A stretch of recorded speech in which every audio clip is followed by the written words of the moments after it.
Le président de la République, Brice Clotaire Oligui-Nguema, est arrivé en soirée à l'aéroport international de Dallas, marquant ainsi le début de sa première visite d'État à Washington sous l'ère de la Ve République.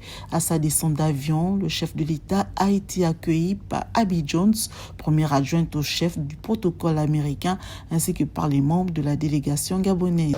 Vous savez très bien que les États-Unis ont un nouveau président, une nouvelle administration, donc ce sera l'occasion d'échanger sur ce que peuvent être les relations bilatérales entre le Gabon et les États-Unis pour l'avenir.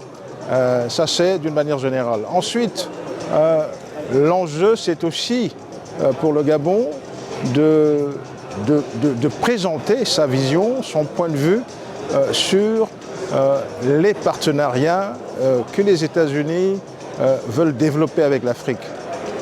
Les États-Unis veulent développer un partenariat sur ce qu'on appelle les minéraux stratégiques, les ressources naturelles stratégiques, dont le Gabon regorge. Vous savez que le Gabon est le deuxième producteur de manganèse au monde, donc c'est l'occasion pour le président de la République de donner sa vision sur un partenariat pour l'avenir sur les minéraux stratégiques.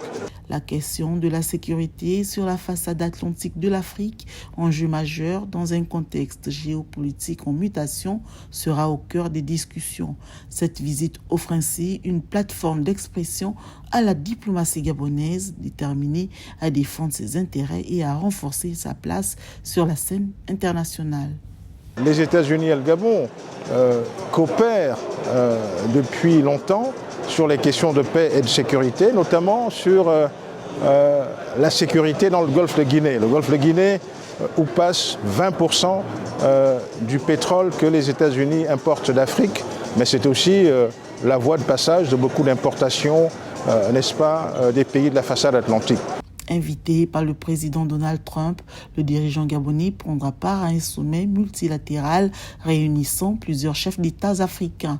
Une rencontre au cours de laquelle les grandes orientations de la coopération entre les États-Unis et le continent africain seront débattues.